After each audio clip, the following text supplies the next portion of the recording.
Friends அனைவருக்கும் இனிய காலை வணக்கம். டிஎன்பிஎஸ்சியுடைய தமிழ் தகுதி தேர்வு வினாத்தாள்களை நம்ம தினமும் பார்த்துட்டு இருக்கிறோம். அந்த வரிசையில் இன்றைக்கும் நம்ம ஒரு வினாத்தாள் எடுத்திருக்கோம். இந்த வினாத்தாளில் மொத்தம் 100 கேள்வி இருக்குது. இந்த 100 கேள்வியில் இந்த வீடியோவில் மட்டும் 50 கேள்வியை மட்டும் பார்க்க போகிறோம். ஏன்னா வீடியோ ரொம்ப லென்த்தாக போயிடும். அதனால் 50 கேள்வியை மட்டும் பார்க்க போகிறோம். என் கூட சேர்ந்து நீங்களும் இந்த 50 கேள்வியை முழுமையாக பாருங்கள். 50 கேள்வியை முடித்த பின்னாடி எத்தனை கேள்விக்கு உங்களுக்கு ஆன்சர் தெரிஞ்சது அப்படிங்கிறத மறக்காமல் கமெண்ட்டில் போட்டுவிடுங்க. சரி, இன்றைய கேள்வியை பார்க்கலாமா? முதல்ல என்ன கொடுத்துருக்காங்கன்னா, ஒரு பத்தியை கொடுத்துருக்காங்க. அந்த பத்தியை படிச்சுட்டு அவங்க கேட்குற கேள்விக்கு பதில் அளிக்க வேண்டும். எக்ஸாமில் நீங்கள் என்ன பண்ணணும் அப்படின்னா, நீங்கள் கொஷின் என்னங்கிறத படிங்க. படிச்சுட்டு அதுக்கான விடையை பத்தியில் தேடுங்க. சரிங்களா? அப்போ தான் டைமை சேவ் பண்ண முடியும். சும்மா படிச்சுட்டு இருந்தீங்கன்னா டைமை வேஸ்ட் பண்ணிடுவீங்க. அதே மாதிரி தான் நம்ம பார்க்க போகிறோம். சரி, முதல் கேள்வியை பாருங்கள். மொழியின் முதல் நிலை என்ன? இதுதான் முதல் கேள்வி. மொழியின் முதல் நிலை என்ன? பேசுவதா, கேட்பதா, பேசுவது எழுதுவதா, பேசுவதும் கேட்பதுமா? சரி, என்னன்னு பாருங்கள். அதாவது இங்கே கொடுத்துருக்காங்க பாருங்கள். பேசுவதும் கேட்பதும் மொழியின் முதல் நிலை. அப்போ பேசுவது, கேட்பது, இதுதான் ஆன்சர். இது எங்கே இருக்கும்னா ஸ்கூல் புக்லேயே இருக்குங்க. 7th இருக்கும்னு நினைக்கிறேன். அடுத்து இரண்டாவது கேள்வியை பாருங்கள். மொழியின் உயிர் நாடி எது? மொழியின் உயிர் நாடி எது? என்னன்னு கண்டுபிடிக்கலாமா? எது உயிர் நாடி? இங்கே பாருங்கள். மொழியின் உயிர் நாடியாக விளங்குவது பேச்சு மொழி ஆகும். அப்போ விடை பேச்சு மொழி. அடுத்து மூன்றாவது கேள்வி. பேச்சு மொழி எதை எளிதாக வெளிப்படுத்தும்? பேச்சு மொழி எதை எளிதாக வெளிப்படுத்தும்? எதை வெளிப்படுத்தும்? இங்கே பாருங்கள். உணர்வுகளை எளிதாக வெளிப்படுத்தும். அப்போ ஆன்சர் உணர்வுகளை வெளிப்படுத்தும். நான்காவது கேள்வியை பாருங்கள். பேச்சு மொழியின் நோக்கம் என்னன்னு கேட்டிருக்காங்க. ஐந்தாவது கேள்வியை பாருங்கள். பேச்சு மொழியின் சிறப்பு கூறுகளில் ஒன்றுன்னு கொடுத்துருக்காங்க. இந்த ரெண்டையுமே நம்ம தேட போகிறோம். பேச்சு மொழியின் நோக்கம் என்ன? கருத்தை வெளிப்படுத்துவதை மட்டுமே நோக்கமாக கொண்டது. பேச்சு மொழிங்கிறது கருத்தை வெளிப்படுத்தக்கூடியது. அதனுடைய சிறப்பு கூறுகள் என்ன? அதாவது ஒலிப்பதில் ஏற்ற இறக்கம், உடல் மொழி, இதுதான் அதனுடைய சிறப்பு இயல்புகள். அப்போ விடையை பார்த்தீங்கன்னா, பேச்சு மொழியின் நோக்கம் என்னது? கருத்தை வெளிப்படுத்துவது. பேச்சு மொழியின் சிறப்பு கூறுகளில் ஒன்று என்னது? உடல் மொழி. இதெல்லாம் பேசிக் தாங்க. சரி, அடுத்து ஆறாவது கேள்வியை பார்க்கலாமா? ஒருமை பன்மை பிழை நீக்கி எழுதுக. ஒருமைனா ஒருமையை சொல்லணும், பன்மைனா பன்மையை சொல்லணும். எது சரின்னு கண்டுபிடிங்க பார்க்கலாம். கண்டுபிடிச்சிட்டிங்களா? ஈஸி தான். விடையை பார்க்கலாமா? பி தான் சரி. காடுகளில் எல்லாம் களையாகிய கரும்புகள் உள்ளன. கரும்புகள்னு இங்கே பன்மையில் ஆரம்பிச்சிருக்கு, இங்கேயும் பன்மையில் முடிஞ்சிருக்கு. அதனால் இது சரி. சரி, மற்றதில் என்ன தவறு? இங்கே பாருங்கள். கரும்புகள்னு பன்மையில் ஆரம்பிச்சிருக்காங்க, இங்கே உள்ளதுன்னு ஒருமையில் முடிச்சிருக்காங்க. தவறு. அடுத்து 3ல் பாருங்கள். கரும்புகள் உள்ளதுன்னு போட்டிருக்காங்க, இதுவும் தப்பு. 4வது பாருங்கள். கரும்புகள் உள்ளனர். உள்ளனரா? இதெல்லாம் தப்புங்க. அடுத்தது 7வது கேள்வியை பாருங்கள். ஒருமையை குறிக்கும் தொடர். எந்த தொடர் ஒருமையை குறிக்கிறதுன்னு சொல்லணும். எந்த தொடர் ஒருமையை குறிக்கிறது? ஈஸி தான். விடையை கண்டுபிடிச்சிருப்பீங்க. பார்க்கலாமா? நான் வந்தேன் என்பது தான் ஒருமையை குறிக்கும் தொடர். 8வது கேள்வி. அஃறிணை பலவின்பால் விகுதிகள் யாவை? அஃறிணையில் சொல்லக்கூடிய பலவின்பால் விகுதிகள் யாவை? எது வரும்? கண்டுபிடிச்சிட்டிங்களா? விடையை பார்க்கலாமா? பி தான் சரி. ஆ வை கல், இதுதான் அஃறிணை பலவின்பால் விகுதிகள். 9வது கேள்வி. பொருந்தாத இணை எது? கீழே இருக்கிற இணைகளில் எதில் பொருந்தாததுன்னு கண்டுபிடிக்கணும். கண்டுபிடிங்க பார்க்கலாம். நிறைனா மேன்மை, பொறைனா பொறுமை, மதம்னா கொள்கை, மையல்னா நட்பு. எது தப்பு? விடையை பார்க்கலாமா? மையல் என்பது நட்பு கிடையாது, இதுதான் தவறு. 10வது கேள்வி. கங்கையில் மூழ்கினாலும் காக்கை அன்னமாகுமா? இது பழமொழிங்க. இந்த பழமொழி உணர்த்தும் பொருளை தேர்க. இந்த பழமொழியுடைய பொருள் என்னன்னு கேட்குறாங்க. ஈஸியாகவே கண்டுபிடிச்சிருப்பீங்க. விடையை பார்க்கலாமா? விடை பாவச் செயலுக்கு பரிகாரம் இல்லை. 11வது கேள்வி. பொருந்தும் வரிசையை தேர்ந்தெடுக்க. எந்த வரிசை சரியாக பொருந்தியுள்ளதுன்னு கண்டுபிடிக்கணும். அதாவது எப்படி கொடுத்துருக்காங்கன்னா, கிழக்கு பகுதியிலிருந்து வீசும் காற்றுக்கு என்ன பேர், மேற்கு பகுதியிலிருந்து வீசும் காற்றுக்கு என்ன பேர், அந்த மாதிரி கொடுத்துருக்காங்க. பொறுத்த சொல்லியிருக்காங்க. 10ஆம் வகுப்பில் இது நீங்கள் படிச்சிருப்பீங்க. விடையை பார்க்கலாமா? விடை பி தான் சரி. கொண்டல் அப்படிங்கிறது கிழக்கு பகுதியில் வீசும் காற்று, கோடை அப்படிங்கிறது மேற்கு பகுதியில் வீசும் காற்று, வாடை அப்படிங்கிறது வடக்கு பகுதியில் வீசும் காற்று, தென்றல் அப்படிங்கிறது தெற்கு பகுதியில் வீசும் காற்று. இதுதான் சரி. 12வது கேள்வி, சரியான எண்ணடையை தெரிவு செய்க. சரியான எண்ணடையை கண்டுபிடிக்கணும். 1 கூட்டல் தலைவன், இதை சேர்த்து எழுதிட்டு எப்படி வரும் அப்படிங்கிறத கண்டுபிடிக்கணும். கண்டுபிடிங்க பார்க்கலாம். இந்த மாதிரி கேள்விகள்லாம் இப்போ ரீசெண்டாக நிறைய வருதுங்க. விடையை பார்க்கலாமா? விடை 1 தலைவன் அப்படி தான் வரணும். 1 கூட்டல் தலைவன் சேர்த்து எழுதுனா 1 தலைவன். இதுதான் சரி. அடுத்து இதில் நல்லா கவனிங்க. அதாவது 1 அப்படிங்கிறது இது வந்து பார்த்திங்கன்னா தாய் என்பது உயிர்மெய் எழுத்து. ஸோ உயிர்மெய் எழுத்துக்கு முன்னாடி 1 தான் வரணும். கரெக்டு. அதே மாதிரி இங்கே பாருங்கள், 1 தலைவன் கொடுத்துருக்காங்க. இது தப்பு. சரிங்களா? ஓகே, கவனமாக பாருங்கள். அடுத்து 13வது கேள்வி, பிழை திருத்துக. சரியான எண்ணடையை கண்டறிக. இதில் சரியான எண் அடை வந்திருக்குன்னு கண்டுபிடிக்கணும்.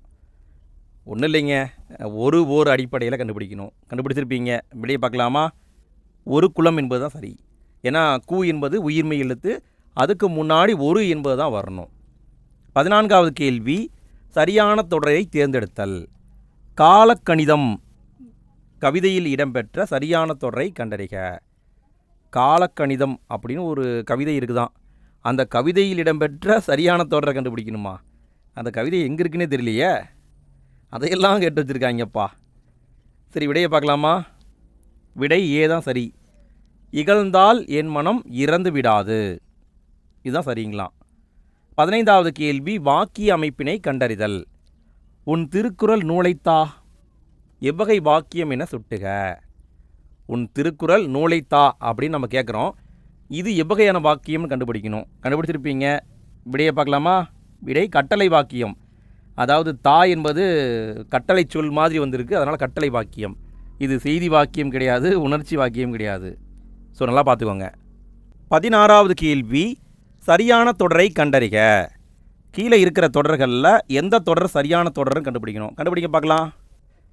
சொற்களை மாற்றி மாற்றி போட்டிருக்கிறாங்க. கண்டுபிடிச்சிருப்பீங்க. விடையை பார்க்கலாமா? விடை சீதான் சரி. கலை அரங்கத்தில் எனக்காக காத்திருக்கிறவரை அழைத்து வாருங்கள். இதுதான் சரி. 17வது கேள்வி, சொற்களின் கூட்டு பெயர்களை கண்டறிக.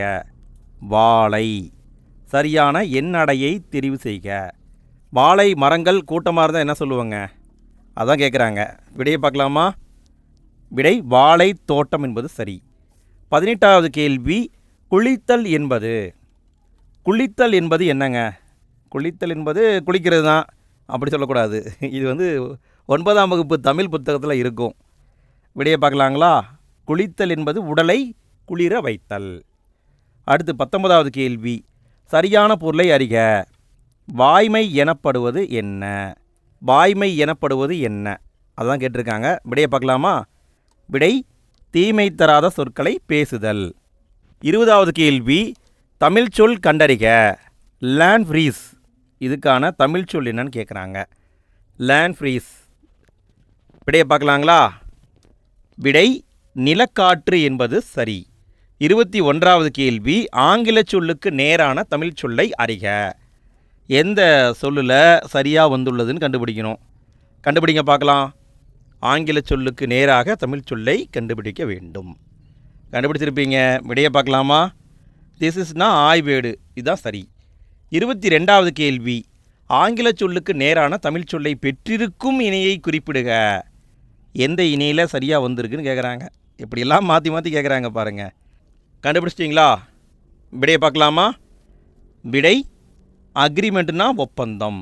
இதுதான் சரி. 23வது கேள்வி, கூற்று சரியா தவறா அப்படின்னு கேட்டிருக்காங்க. பாருங்கள், 3 கூற்று கொடுத்துருக்காங்க. சரி, வாசிக்கிறேன் பாருங்கள். முதல் கூற்று, ஆதிச்சநல்லூரில் அகழ்வாய்வு நிகழ்த்தப்பட்டது. கூற்று 2, இறந்தவர்களின் உடல்களை புதைக்க பழந்தமிழர்கள் பயன்படுத்திய முதுமக்கள் தாழிகள் கண்டெடுக்கப்பட்டுள்ளன. கூற்று 3, இவ்வூர் மதுரை மாவட்டத்தில் உள்ளது.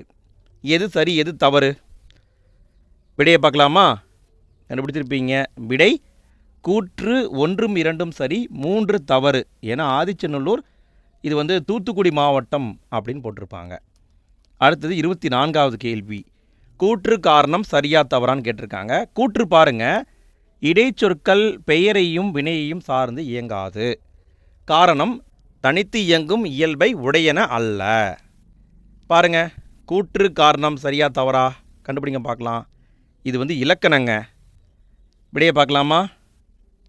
விடை கூற்று தவறு, காரணம் சரி. இடைச்சொற்கள் பெயரையும் வினையையும் சார்ந்து இயங்காது கிடையாது, சார்ந்து இயங்கும். காரணம் அது தனித்து இயங்கும் இயல்பை கொண்டது கிடையாது. அடுத்து 24வது கேள்வி. கூற்று காரணம் சரியா தவறா அப்படின்னு கேட்டிருக்காங்க. கூற்று பாருங்க, ஒலிக்கும் முயற்சி, பிறக்கும் இடம் ஆகியவற்றில் ஒற்றுமை உண்டு. காரணம் ஒற்றுமை உள்ள எழுத்துக்கள் இணை எழுத்துக்கள் எனப்படும். அதாவது எழுத்துக்களில் ஒலிக்கும் முயற்சி, பிறக்கும் இடம் ஆகியவற்றில் ஒற்றுமை இருக்கான். அந்த ஒற்றுமை உள்ள எழுத்துக்கள் இணை எழுத்துக்கள் எனப்படும். எது சரின்னு கண்டுபிடிங்க பார்க்கலாம். கண்டுபிடிச்சிங்களா? விடையை பார்க்கலாமா? விடை கூற்றும் சரி, காரணமும் சரி. இதுதான் சரியான பதில். 26வது கேள்வி. குறில் நெடில் மாற்றத்தில் தவறான இணையை கண்டறிக. எது தவறானதோ அதை கண்டுபிடிக்க சொல்கிறாங்க. பாருங்கள், குறில் நெடில் மாற்றம், குறில நெடிலா மாத்திரம், அப்போ எது தவறாக வருதுன்னு கண்டுபிடிக்கணும். எது தவறு? விடையை பார்க்கலாமா? மக்கள் அறிவியல் என்பது தவறு. ஒன்று குறில், இதை நெடிலா மாற்றணும்னா ஓதல் அப்படின்னு ஓ. இங்கே பாருங்கள், இது குறில், இது நெடில். அதே மாதிரி இங்கே பாருங்கள் குறில் நெடில், இங்கே பாருங்கள் குறில் நெடில், இங்கே பாருங்கள் மாறி வந்திருக்கு. அப்போ இதுதான் தவறு. 27வது கேள்வி. குறில் நெடில் மாற்றம் அறிந்து பொருள் வேறுபாடு சரியானதை கண்டறிக. அதே மாதிரி தான், குறில் நெடில் மாற்றத்தை வச்சு பொருள் வேறுபாடை கண்டுபிடிச்சி எது சரின்னு கண்டுபிடிக்கணும். என்ன கொடுத்துருக்காங்க? உதாரணம் பாருங்கள், படலை பாடலைன்னு கொடுத்துருக்காங்க. எது சரின்னு கண்டுபிடிக்கணும். கண்டுபிடிங்க பார்க்கலாம். ஆனால் இந்த கேள்வி எனக்கே கொஞ்சம் டவுட்டாக தான் இருக்குதுங்க. நம்ம முன்னாடி பார்த்தோம்ல, அதை வச்சு பார்க்கும்போது மா குறில் மா நெடில், ஆ குறில் ஆ நெடில், அதே மாதிரி வேறு என்ன இருக்குது? இந்த ரெண்டு தான் சரியாக இருக்குது. ஆனால் இவங்க விடையில் இதை தான் விடைன்னு கொடுத்துருக்காங்க. மாலை மிடற்று பாடல்னு கொடுத்துருக்காங்க. ஸோ எனக்கு இது சரியாக புலப்படவில்லை. உங்களுக்கு ஏதாவது தட்டுப்பட்டால் கமெண்டில் போட்டு விடுங்கள். அடுத்து 28வது கேள்வி. ஒரு பொருள் தரும் பல சொற்கள். 6 என்பதற்கான வேறு பொருள்களை கேட்டிருக்காங்க. இதை நம்ம பலமுறை பார்த்துருக்குறோம். 6 என்பது நதியையும் குறிக்கும், எண்ணெயும் குறிக்கும். 29வது கேள்வி. மாலை இரு பொருள் தருக. மாலை என்பதற்கான 2 பொருளை கேட்குறாங்க. இப்படியே பார்க்கலாங்களா? மாலை என்பது மலர் மாலையையும் குறிக்கும், அந்தி பொழுது, அந்தி சாயும் பொழுதையும் குறிக்கும். 30வது கேள்வி. மது, இதுக்கான இரு பொருள் தருக. மது என்பதற்கான 2 பொருளை கேட்குறாங்க. கண்டுபிடிங்க பார்க்கலாம். விடையை கண்டுபிடிச்சிருப்பீங்க, பார்க்கலாமா? மது என்பது தேனையும் குறிக்கும், கல்லையும் குறிக்கும். 31வது கேள்வி. சரியான சொல்லை தேர்ந்தெடு. இங்கே இடைவெளி விட்டுருக்காங்க. வந்து கொண்டு இருக்கிறார்கள். இங்கே என்ன சொல் வரும்? கண்டுபிடிங்க பார்க்கலாம். விடையை பார்க்கலாமா? கண்டுபிடிச்சிருப்பீங்க. அவர்கள் வந்து கொண்டு இருக்கிறார்கள், இப்படி தான் வரணும். அடுத்தது 32வது கேள்வி. அடைப்புக்குள் உள்ள சொல்லை தகுந்த இடத்தில் சேர்க்க. வாழ்வியல் அறிவை, இது சொல்லு. இந்த சொல்ல கீழே இருக்கிற 4 தொடரோட பொருத்தி எது சரியானதுன்னு கண்டுபிடிக்கணும். நான் சொல்லவே கண்டுபிடிச்சிருப்பீங்க. விடையை பார்க்கலாங்களா? புத்தகங்கள் வாழ்வியல் அறிவை கொடுக்கின்றன, இதுதான் சரி. 33வது கேள்வி. கீழ்கண்டவற்றில் சரியான இணைப்புச் சொல்லை எழுதுக. காகிதம் இல்லத்தவர்கள் மகிழுந்தில் பயணம் செய்வதை விரும்பாதவர். அவர் எளிமையை விரும்பியவர். ஞாபகம் இருக்கா? இந்த கேள்வி ரிப்பீட் கொஸ்டின் இப்படியே கேட்டிருக்கிறாங்க, நம்ம பார்த்துருக்குறோம். விடையை பார்க்கலாமா? விடை ஏனெனில் அப்படிங்கிறது தான் சரி. காகிதம் இல்லத்தவர்கள் மகிழுந்தில் பயணம் செய்வதை விரும்பாதவர், ஏனெனில் அவர் எளிமையை விரும்பியவர், இதுதான் சரி. 34வது கேள்வி. சரியான இனிப்புச் சொல்லால் நிரப்புக. தீயினால் சுட்ட புண் ஆறிவிடும், கடுஞ்சொல்லால் ஏற்படும் காயம் ஆறாது. இங்கே எது சரியான இனிப்புச் சொல்லாக வரும்? விடை பார்க்கலாங்களா? ஆனால் என்பது சரி. தீயினால் சுட்ட புண் ஆறிவிடும், ஆனால் கடுஞ்சொல்லால் ஏற்படும் காயம் ஆறாது, இதுதான் சரி. 35வது கேள்வி. சரியான இனிப்புச் சொல்லால் நிரப்புக. தமிழ் மொழிதான் மிக பழமையான மொழி. தமிழ் மொழியை நாட்டின் ஆட்சி மொழியாக அறிவிக்க வேண்டும் என்றார் காயிதே மில்லத். இங்கே என்ன சொல் வரும்? எது இனிப்புச் சொல்லாக வரும்? விடையை பார்க்கலாங்களா? எனவே என்பதுதான் சரி. தமிழ் மொழிதான் மிக பழமையான மொழி. எனவே தமிழ் மொழியை நாட்டின் ஆட்சி மொழியாக அறிவிக்க வேண்டும் என்றார் காயிதே மில்லத். இதான் சரி. 36வது கேள்வி, சரியான வினாச்சொல் அமைந்த வாக்கியத்தை கண்டறிக. சரியான வினாச்சொல் வந்திருக்கிற வாக்கியத்தை கண்டுபிடிக்கணும். எது சரி? விடையை பார்க்கலாங்களா? விடை அனைத்தும் சரிதான். ஏன்னா எல்லாமே சரியான வினாச்சொல்லதோடு தான் அமைஞ்சிருக்கு. எப்படி, எதற்கு, ஏன், எப்பொழுது எல்லாமே சரியான வினாச்சொற்கள் தான். 37வது கேள்வி, வினாச்சொல்லை சரியாக பொருத்துக. வினாச்சொல்லை சரியாக பொருத்த சொல்கிறாங்க. ஏன், யார், எங்குள்ளது, எத்தனை பேர்னு கொடுத்துருக்காங்க இல்லையா? இதை எடுத்து கரெக்டாக பொருத்தணும். பொருத்துங்க பார்க்கலாம். இதுக்கு கொஞ்சம் டைம் எடுக்கும். வீடியோவை பவுஸ் பண்ணி கூட பார்த்துக்கோங்க. சரி, விடையை பார்க்கலாமா? கண்டுபிடிச்சிட்டிங்களா? விடை டி தான் சரி. நூலகம் எங்குள்ளது? பாண்டவர்கள் எத்தனை பேர்? பள்ளிக்கு சென்றது யார்? செடிகள் வாடுவது ஏன்? இப்படி தான் வரணும். 38வது கேள்வி, பின்வரும் வினாத்தொடர்களில் ஏவல் வினாத்தொடரை கண்டறிக. அதாவது கீழே இருக்கிற 4மே வினாத்தொடர் தான். இதில் எது ஏவல் வினாத்தொடர்னு கேட்குறாங்க. எது ஏவல் வினாத்தொடர்? ஏவல் வினாத்தொடர்னா நம்ம ஆர்டர் போடுற மாதிரி இருக்கும். கண்டுபிடிச்சிருப்பீங்க. விடையை பார்க்கலாமா? நீ வரிசையில் நிற்க மாட்டாயா என்பது தான் ஏவல் வினாத்தொடர். 39வது கேள்வி, பொருத்தமான வினையடி சொல்லை கண்டறிக. பொருத்தமான வினையடி சொல்லை கண்டுபிடிக்கணும். புத்தகம் மேசையில் இருக்கிறது. இது ஒரு தொடர். இதில் வினை அடிச்சொல், அதாவது வினைக்கு காரணமான அடிச்சொல், அதாவது வேர் சொல்ல கேட்குறாங்க. விடையை பார்க்கலாமா? இரு என்பது தான் சரி. 40வது கேள்வி, அதை செய்தது. அதை செய்ததுன்னு கொடுத்துட்டு இங்கே எடுத்து சொற்களை பொருத்தி சரியான விடையை சொல்கிறாங்க. அதை செய்தது, விடையை பார்க்கலாமா? அதை செய்தது நான் அல்லேன் என்பது தான் சரி. 41வது கேள்வி, தேன், வான் இவ்விரு சொற்களுக்கும் பொருந்தி வரும் சொல் எதுவென கண்டறிக. ரெண்டுக்கும் பொருத்தமாக வரக்கூடிய சொல் எதுன்னு கண்டுபிடிக்கணும். தேன், வான் இதுக்கு பொருத்தமாக வர்றதை பாருங்கள். வலிவான், வலித்தேன் இதெல்லாம் வராது. அடைத்தேன், அடைவான் இதெல்லாம் வராது. படைத்தேன், படைவான் வராது. தேன் துளி, வான் துளி இதான் சரி. இதான் ஆன்சர். 42வது கேள்வி, சரியான இணையை கண்டறிக. எது சரியான இணைன்னு கண்டுபிடிக்கணும். எது சரியான இணை எப்படி கேட்டிருக்காங்கன்னா வினை மரபு அடிப்படையில் கேட்டிருக்காங்க. விடையை பார்க்கலாங்களா? விடை தண்ணீர் குடித்தான் என்பது சரி. தண்ணீர் பருகினான்னு வரக்கூடாது. மற்றதுலேயும் தப்பு இருக்குது. 43வது கேள்வி, சொற்களை ஒழுங்குபடுத்தி சொற்றொடர் ஆக்குதல். கீழ்கண்டவற்றுள் எது சரி? எது சரின்னு கண்டுபிடிக்கணும். பாருங்கள், 4 தொடர் கொடுத்துருக்காங்க. இதில் எது சரியாக வந்துள்ளது? விடையை கண்டுபிடிச்சிட்டிங்களா? பார்க்கலாமா? விடை ஏ தான் சரி. பேச்சு மொழியை உலக வழக்கு என்றும், இங்கே சரியாக கால்புள்ளி போட்டிருக்காங்க. எழுத்து மொழியை இலக்கிய வழக்கு என்றும் கூறுவர். இதுதான் சரி. நீங்கள் படிச்சிருப்பீங்க. 44வது கேள்வி, எழுத்து வழக்கில் அமைந்துள்ள வாக்கியங்களை கண்டறிக. எது எழுத்து வழக்கில் அமைஞ்சிருக்குன்னு கண்டுபிடிக்கணும். ஆனால் எப்படி கொடுத்துருக்காங்கன்னா, அதாவது 4 தொடரை கொடுத்துட்டு அதில் எது சரின்னு கேட்டிருக்காங்க. ஸோ 2, 3 கண்டுபிடிக்கிற மாதிரி இருக்குது. எழுத்து வழக்கு எதுப்பா? கண்டுபிடிச்சிட்டிங்களா? விடையை பார்க்கலாமா? விடை 3ம் 4ம் சரி. பசிக்குது அண்ணா, பசிக்குது இது பேச்சு வழக்கு. அம்மா ஏன் நமக்கு சாப்பாடு கொடுத்து அனுப்புறதில்ல? இது பேச்சு வழக்கு. மற்ற எல்லாமே எழுத்து வழக்கு. 45வது கேள்வி, என் தமிழ் நா பிரித்து எழுதுக. இந்த கேள்வியை 3-4 முறை நம்ம பார்த்துட்டோங்க. விடையை பார்க்கலாமா? எம் கூட்டல் தமிழ் கூட்டல் நா என்பது சரி. 46வது கேள்வி, நிறுத்தற்குறிகளை அறிதல். எது சரியானது அப்படின்னு கேட்டிருக்காங்க. நிறுத்தற்குறி அடிப்படையில் எது சரியானது கண்டுபிடிங்க பார்க்கலாம். கண்டுபிடிச்சிட்டிங்களா? விடையை பார்க்கலாமா? விடை ஏ தான் சரி. வளர்பிறையும் தேய்பிறையும் என்னும் தலைப்பில் பேசுக. இங்கே மேற்கோள் போட்டிருக்காங்க சரி. மற்ற என்ன தவறுனா மலையை போற்றுவோம்னு சொல்லியிருக்காங்க. இது செய்தி தொடர், ஆனால் கொஸ்டின் மார்க் வந்திருக்கு. அடுத்து பாருங்கள், ஆஹா தூண்டிலில் மாட்டியது நீதானா. இங்கே முற்றுப்புள்ளி வச்சுருக்காங்க. இங்கே வினா குறி வந்திருக்கணும்.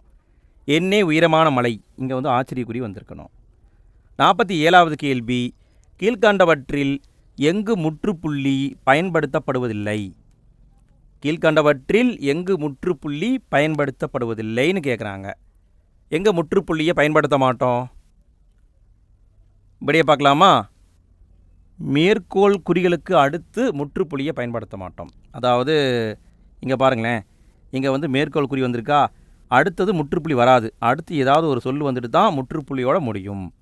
48வது கேள்வி, புதுகை என்பதன் மருவு எது? புதுகை என்பது எதனுடைய மருவுன்னு கேட்குறாங்க. விடையை பார்க்கலாமா? புதுகைனா புதுக்கோட்டை. 49வது கேள்வி, ஊர் பெயர்களின் மருவை எழுதுக. மயிலாப்பூர். மயிலாப்பூர் என்பதன் மருவு என்னங்க? விடை கண்டுபிடிச்சிருப்பீங்க, பலமுறை பார்த்தது தான். விடை மயிலை. 50வது கேள்வி, ஊர் பெயர்களின் மருவை கண்டுபிடிக்க. தவறான ஊர் பெயரின் மருவை எழுதுக. அதாவது எது வந்து தவறாக வந்திருக்குன்னு கேட்டிருக்காங்க. இந்த மருவுச்சொற்களை நம்ம பலமுறை பார்த்துருக்குறோங்க. எது தவறானதுன்னு கண்டுபிடிங்க. அதுக்கு முன்னாடி வழக்கமான டைலாக் பேசிடுறேன். ஃப்ரெண்ட்ஸ், 50 கேள்வியை பார்த்துட்டோம். எத்தனை கேள்விக்கு உங்களுக்கு ஆன்சர் தெரிஞ்சது அப்படிங்கிறத மறக்காமல் கமெண்ட்டில் போட்டு விடுங்க. வீடியோ பிடிச்சிருந்தால் லைக் போடுங்க. வீடியோ எப்படி இருந்தது அப்படிங்கிறத கமெண்ட்டில் போட்டு விடுங்க. வீடியோவை உங்களுடைய ஃப்ரெண்ட்ஸ்க்கும் ஷேர் பண்ணி விடுங்க. இதனுடைய தொடர்ச்சியை ரெடி பண்ண உடனே வீடியோடைய எண்டு ஸ்க்ரீனில் வச்சிடுறேன். ஃப்யூச்சரில் வீடியோவை பார்க்குறவங்க எண்டு ஸ்க்ரீனை டச் பண்ணால் போதும், அடுத்து தொடர்ந்து வீடியோ ப்ளே ஆகிட்டே இருக்கும். விடையை பார்க்கலாமா? எது தவறானது அப்படின்னா, கோவை என்பது கொடைக்கானல் கிடையாது. கோவை என்பது கோயம்புத்தூர். ஓகே ஃப்ரெண்ட்ஸ், அடுத்த வீடியோவில் சந்திப்போம். நன்றி.